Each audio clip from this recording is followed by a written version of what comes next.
Bonsoir à tous. L'invité de l'entretien du jour est un homme de gauche qui s'assume pleinement enseignant. Il est aussi le président d'un nouveau parti politique au Burkina Faso. Le parti s'appelle l'Alternative patriotique panafricaine Burkindi. Ambition, exercer le pouvoir un jour sur les valeurs d'une nouvelle république. Adama Coulibaly, bonsoir. Bonsoir. Merci d'avoir accepté notre invitation. Ça y est, finalement, vous avez franchi le pas. Tout à fait, oui. Vous étiez fatigué du monde associatif? Pas du tout. Le monde associatif a son importance. Oui. C'est le monde qui nous a formés, pour la plupart d'entre nous. Oui. L'ensemble, quasiment l'ensemble, la plupart de ceux qui font de la politique en Afrique Oui. ont été formés généralement par le mouvement associatif, notamment le mouvement étudiant, Oui. en particulier au moment des temps forts de la Fédération des étudiants d'Afrique noire en France et puis aussi de toutes les associations d'étudiants qui existaient un peu partout sur le continent. Moi qui pensais que vous vous sentiez désormais à l'étroit dans l'associatif.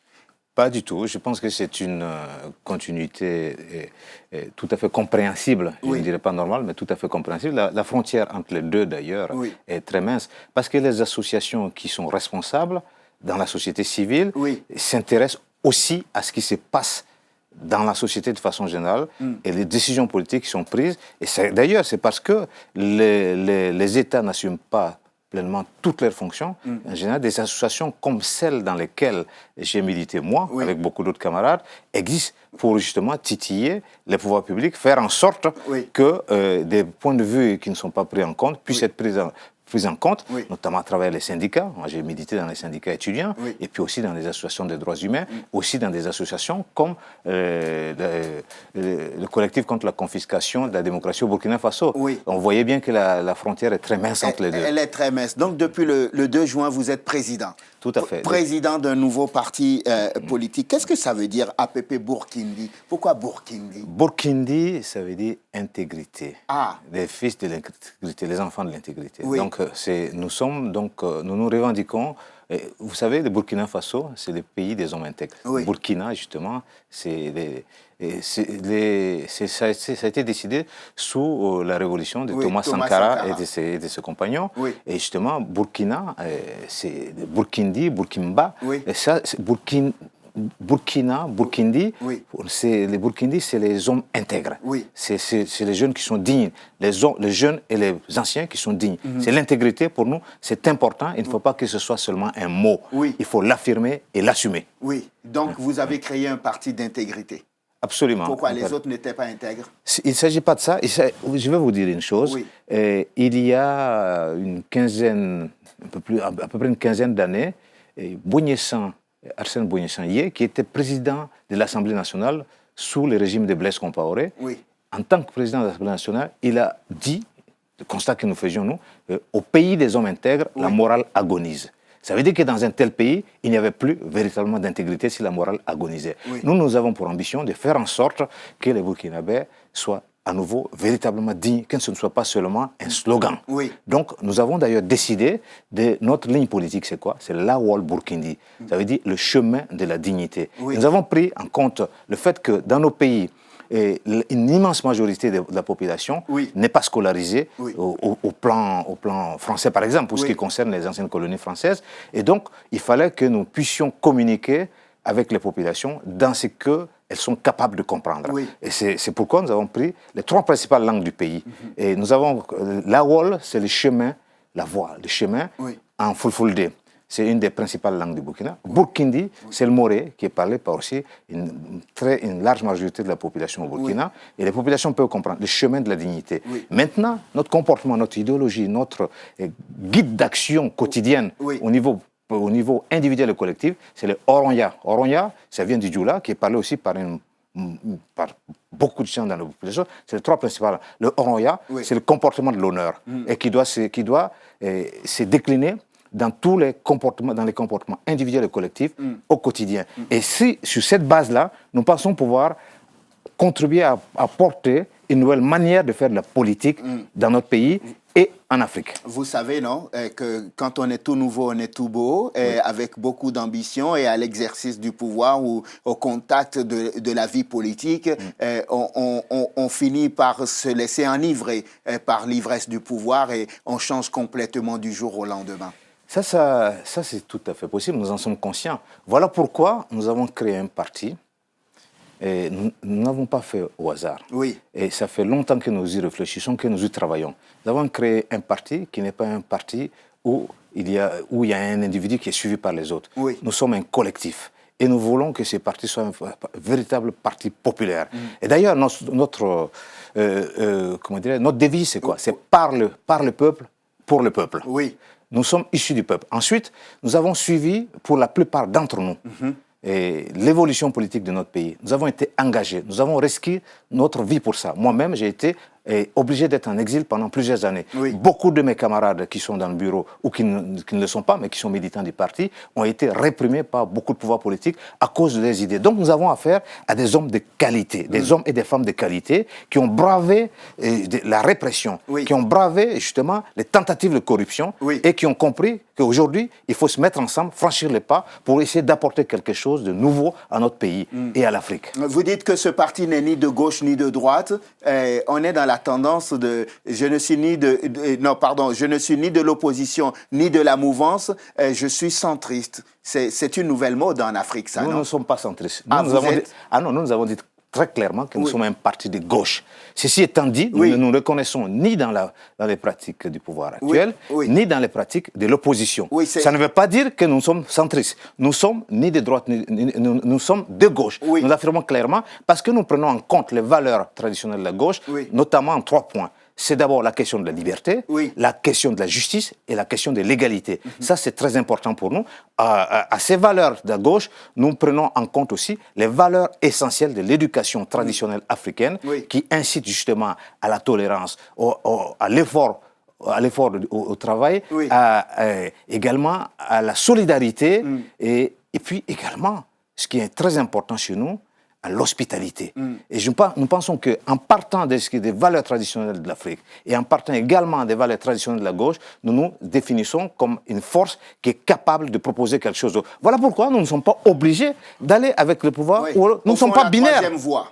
On pourrait dire ça, la troisième voie. Mais nous sommes très clairement opposés à certaines pratiques politique, et c'est ça qui est très clair. Ça veut dire que les pratiques que nous avons constatées avec le pouvoir actuel, qui n'est pas aussi nouveau que ça, mais qui est un pouvoir qui a été démocratiquement élu, il faut le reconnaître. Il faut être responsable. C'est un pouvoir qui a été démocratiquement élu à l'issue de l'insurrection et à l'issue de la transition et des élections qui ont été organisées, qui n'ont été contestées par aucune des parties prenantes. Pourquoi on a le sentiment, en tout cas personnellement, que votre positionnement est un positionnement opportuniste sur l'échiquier politique? Pardonnez-moi, mais c'est comme ça que je le ressens. Alors là, vous vous trompez. Ah oui? Vous vous trompez, parce que quand on regarde les personnes qui sont avec nous, justement, nous sommes courageux. Nous avons le courage de dire, nous sommes résolument contre ce qui se passe, donc contre le pouvoir actuel. C'est très clair. Sinon, nous aurions été directement dans les partis au pouvoir. Nous n'avons pas fait ça. Mais nous disons également que nous pensons que les pratiques politiques dans notre pays, qui sont illustrées par le comportement de l'opposition aujourd'hui, n'honorent pas l'idée du politique et n'honorent pas non plus, surtout, les intérêts de notre peuple. De ce point de vue, nous avons quand même la liberté et la possibilité de dire nous proposons autre chose. Cela ne veut pas dire que nous sommes opportunistes. Cela veut dire au contraire que nous sommes des hommes courageux qui savent vers où ils vont. Nous avons défini une ligne. Nous ne sommes pas obligés de dire, par exemple, que nous sommes ou marxistes, ou sociodémocrates, ou libéraux. Mais nous avons choisi une voie qui prend sa source. Ne pas choisir, c'est choisir quand même, Nous avons choisi justement ce que nos populations nous ont enseigné dans notre éducation depuis notre tendre enfance. Qu'est-ce qu'elles vous ont enseigné, vos Elles nous ont populations? enseigné l'intégrité avant toute chose, la dignité humaine. Ce n'est pas le cas du pouvoir en place. Je ne dis pas ça, je n'ai pas dit ça. Mais je dis seulement qu'en partant de là, nous allons faire en sorte que l'incivisme, parce que c'est plus grave que les incivilités, l'incivisme qui commence à être ancré au sein de la jeunesse est une véritable gangrène. D'ailleurs, nous voulons justement combattre l'incompétence. Ça sera notre première action si jamais nous arrivons au pouvoir. C'est combattre ces gangrènes qui sont l'incompétence. Pourquoi il y a beaucoup d'incompétents au Burkina Faso? Pas d'incompétents, mais c'est le problème du fait qu'il il y a des gens qui sont tout à fait compétents qui ne sont pas à leur place. Oui. Il y a des gens qui sont incompétents qui sont à des places indues. Oui. Voilà, et comme dans la plupart des pays africains. Les Burkinabés sont très travailleurs. C'est des hommes dignes, malgré que beaucoup ont travaillé à ce que leurs intérêts soient spoliés. Oui. Donc, pour revenir à votre question précisément, ça ne veut pas dire qu'il n'y a pas qu'il y a des hommes incompétents. Oui. Nous sommes burkinabés. Oui. Nous considérons qu'il y a beaucoup d'hommes qui sont incompétents, beaucoup de femmes et d'hommes compétents au Burkina. Et qui ne sont pas à leur bonne place. Qui ne sont pas à leur bonne place. Ça, c'est un premier point. Mais la question de l'incivisme, pardonnez-moi, je voudrais terminer là-dessus, parce que c'est quand même très important. Cette question de l'incivisme, elle montre quoi? Que pendant de nombreuses années, notamment sous le régime du président Compaoré, il y a eu beaucoup d'injustices. Il y a eu des assassinats politiques, je ne vous apprends rien. Il y a eu aussi la répression de beaucoup de travailleurs, ce qui fait que, et puis aussi beaucoup de corruption, ce qui fait que les valeurs essentielles traditionnelles n'ont pas été pratiquées. Et ce qui explique qu'aujourd'hui, il faut beaucoup de courage, de lucidité, de responsabilité pour remettre les choses. Le Burkina Faso. Absolument. Adama Coulibaly, je me posais une question. Il n'y avait-il pas d'autre moyen d'être utile à son pays que de créer un parti politique? Quelle est cette mentalité sur le continent où, dès qu'on veut être utile à son pays, on est obligé de passer par la création d'un parti politique? Ça, là-dessus, je ne vous suis pas du tout. Et je ne suis pas du tout d'accord avec vous. On est véritablement en désaccord aujourd'hui. Ah oui, absolument. Je ne vous suis pas du tout. Parce que là, nous avons été très utiles et nous continuons à être utiles dans notre pays. C'est comme si, lorsqu'on décidait d'être, par exemple, dans le milieu associatif, on est condamné à y rester. On a une étiquette. Et c'est ça que nous voulons combattre, justement, parce que nous avons l'impression, comme si dans notre pays, certains s'étaient spécialisés dans un certain rôle. Certains sont quelque part destinés à être des politiciens. Vous dites que la politique, ce n'est pas une exclusivité d'une certaine classe, et que tout le monde est appelé à faire de la politique d'une façon ou d'une autre. Et notre constitution est très claire là-dessus, et c'est le cas de la plupart des pays, d'ailleurs démocratiques. Tout citoyen a la possibilité de briguer, y compris la magistrature suprême, tous les postes électifs. Et en ce moment-là, la meilleure manière justement de rendre service à son pays, c'est d'avoir le courage, lorsqu'on pense qu'on a des hommes qui sont compétents, qui sont lucides, qui ont prouvé leurs preuves, qui ont apporté leurs preuves dans le combat du quotidien, dans le cadre de la lutte pour l'intérêt de leur pays, ils ont le droit également d'aller en politique, de s'organiser. C'est ce que nous avons fait. Je vais vous dire une chose, c'est que lorsque nous avons créé ce parti, l'Assemblée nationale, il y a des gens qui sont venus de tout. Nos membres sont venus de toutes les régions du Burkina. C'est la première fois. On sait comment ça se passe, non? On affrète des bus, on les fait venir. Du tout. Et justement, pour juste revendiquer qu'on a des militants qui viennent de l'ensemble du territoire, non? Alors, je vais vous dire une chose. Oui, dites-moi. On nous a posé la question déjà. Nous n'avons pas affrété de bus. Oui. Donc, nos militants, effectivement, il y a un bus qui est venu, un seul. Et nos militants, justement, se sont débrouillés pour cotiser, pour venir, qui sont venus de la capitale économique. Eux, effectivement, ont affrété un bus. Mais tous les autres militants, chacun a cotisé, chacun est venu avec ses moyens. Nous avons compté sur nos propres moyens. Nous n'avons personne qui nous indique ce que nous devons faire. C'est le communisme qui est en train de renaître au Burkina Faso. Ce n'est pas une question de communisme ou de libéralisme, je vous le dis. Nous voulons retrouver les valeurs essentielles de l'Afrique. N'oubliez pas une chose, nous avons lancé un appel au panafricanisme. Parce que nous considérons que le Burkina tout seul ne peut pas s'en sortir. Nous considérons qu'il faut une véritable unité africaine dans le sens, selon la lettre des premiers panafricanistes. Les Kwame Nkrumah. Mais bien entendu. Rappelez-vous, en 1945, avec Georges Padmore, avec le président Nkrumah, quand ils ont décidé, ils ont proposé à ce qu'il y ait la lutte anticolonialiste pour permettre l'unité africaine, nous voulons poursuivre ce travail. Aujourd'hui, que la situation est différente, nous pensons que c'est tout à fait possible. Il faut qu'il y ait des véritables panafricanistes, des véritables démocrates, des véritables progressistes, des véritables patriotes qui accèdent au pouvoir dans plusieurs pays africains et que l'unité africaine soit une véritable réalité. Donc nous avons lancé un appel à tous les panafricanistes, tous les progressistes, les démocrates et les révolutionnaires à travers l'Afrique et à travers l'ensemble du monde, parce que pour que nous puissions nous unir pour permettre à l'ensemble de l'Afrique de se développer réellement. Ça fait un patchwork détonnant, ça, non? Mais ce que nous voulons faire, révolutionnaire, démocrate. Bien sûr, parce que tout ça ne fait pas bon ménage, non? Je vais vous dire que ce que nous considérons, nous, c'est que d'abord au Burkina, notre action essentiellement c'est au Burkina. Nous avons lancé un appel, ça ne veut pas dire que nous allons nous disperser. Nous voulons que le Burkina Faso constitue un véritable maillon fort pour l'unité africaine à venir. Monsieur Coulibaly, comment pouvez-vous penser ou imaginer qu'en créant un parti politique, vous réglerez les problèmes auxquels votre pays est confronté? Tiens, je parle de la sécurité par exemple. Pas plus tard que la semaine dernière, le week-end dernier, on a encore appris que des forces de sécurité ont été pris à partie par des hommes armés non identifiés. Un policier est encore mort. Ça fait beaucoup, non, pour votre pays, non? Et la création d'un parti ne peut pas résoudre véritablement les problèmes, non? Je voudrais d'abord rendre hommage justement aux victimes des attentats au Burkina et à travers le monde aujourd'hui, et à nos forces de défense et de sécurité qui se démènent véritablement. Donc ça, véritablement, c'est des préoccupations majeures pour les populations africaines, en particulier pour le Burkina aujourd'hui, qui connaissent ce phénomène qui est nouveau pour le Burkina Faso aujourd'hui.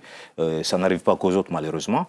Mais créer un parti, c'est justement s'impliquer dans la vie de son pays. Ce n'est pas parce que nous n'aurions pas créé un parti que nous n'aurions pas été actifs. Nous sommes des militants qui ont toujours été actifs. Nous sommes des militants dans l'âme. Nous avons toujours apporté la preuve à nos populations que nous aimons véritablement notre pays. Voilà pourquoi nous sommes des patriotes. Mais créer un parti ne sème pas davantage de confusion lorsqu'on est clair. Par exemple, lorsque je vous dis, nous ne sommes pas opportunistes, nous sommes clairement de gauche, nous ne sommes ni nous sommes contre certaines pratiques. Nous voulons indiquer, d'après nous, ce qui est bon à faire, ce qui est bon pour notre pays, et nous allons le prouver sur le terrain. Donc, créer un parti, ça ne règle pas les problèmes, mais nous travaillons à nous implanter. C'est un début, mais nous ne sommes pas vierges en politique, il ne faut pas le croire. Parce que faire du militantisme étudiant, faire du militantisme pour imposer aux différents gouvernements de prendre en compte les intérêts des populations à travers les luttes syndicales, parce que beaucoup de nos militants sont syndicalistes aussi, et ça je tiens à vous le signaler. Nous sommes des filles. Du coup, vous dites que vous êtes certes un jeune parti enregistré légalement, mais au fond, à l'intérieur de ce jeune parti, c'est de vieux crocodiles de la politique.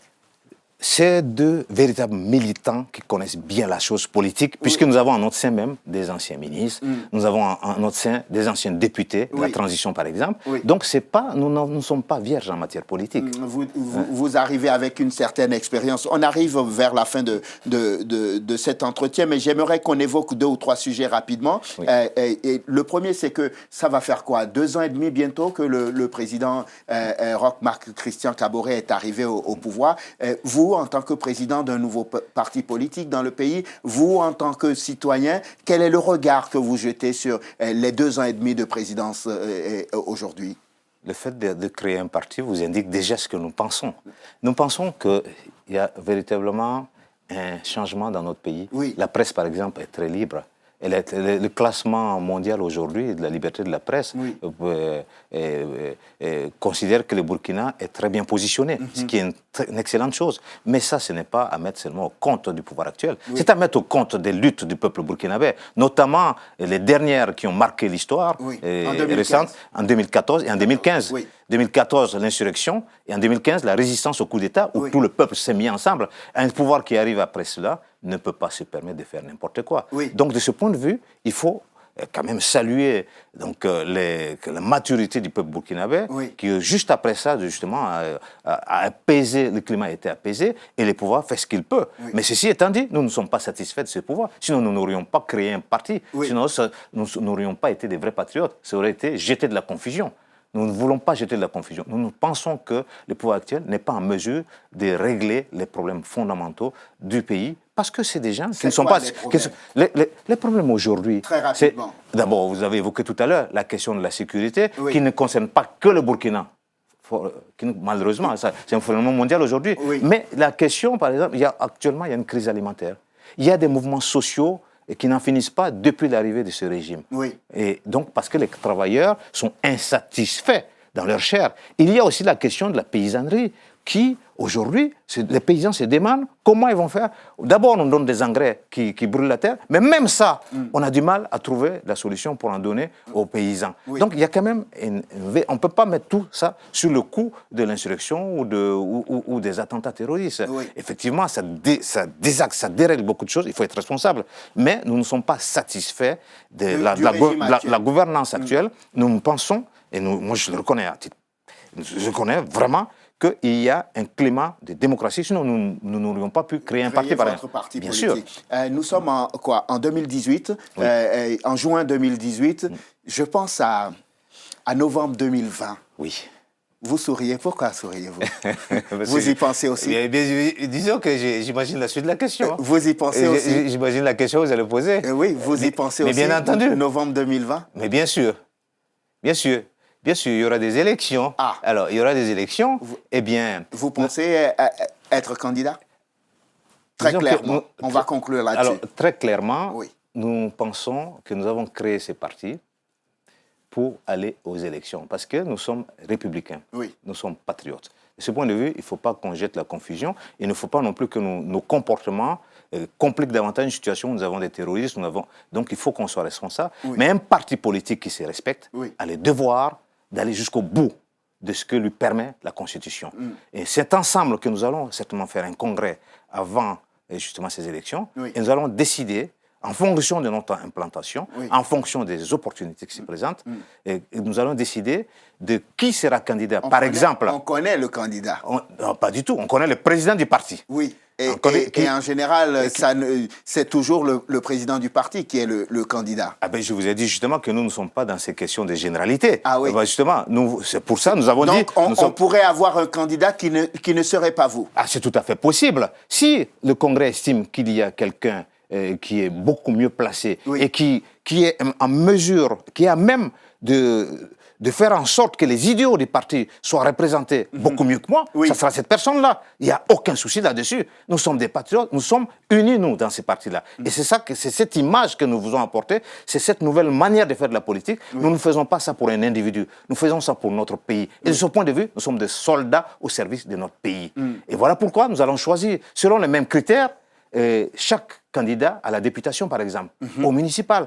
Nous allons choisir les meilleurs hommes qui puissent nous représenter le mieux possible, qui soient des valeurs d'intégrité, des réels, qui soient aussi des valeurs de travail et des valeurs aussi d'adhésion aux populations, qui soient en mesure d'écouter et surtout d'agir et de servir et de ne pas se servir. C'est ça qui nous importe. Adama Coulibaly, merci. Merci beaucoup. Président du parti l'Alternative patriotique panafricaine Burkindi, vous me dites que Burkindi, ça veut dire l'intégrité. Les hommes intègres, voilà. Parti de gauche, ni de la mouvance, ni de l'opposition, et qui a l'ambition de prendre le pouvoir au Burkina Faso, c'est ça? Et de gérer au service des populations. Et nous sommes très clairement contre certaines pratiques politiques, qu'on ne nous dise pas que nous sommes opportunistes. Si nous étions avec le pouvoir en place, nous aurions été là-bas, nous n'aurions pas jeté la confusion. Donc nous sommes clairement contre ce qui se passe. Merci d'être venu dans l'entretien du jour. Merci beaucoup. Merci à vous de nous avoir suivis. Je vous souhaite de passer une excellente suite de programmes, évidemment sur Télésud. On se retrouve demain pour un nouveau numéro de l'entretien du jour. D'ici là, portez-vous bien, évidemment. À demain.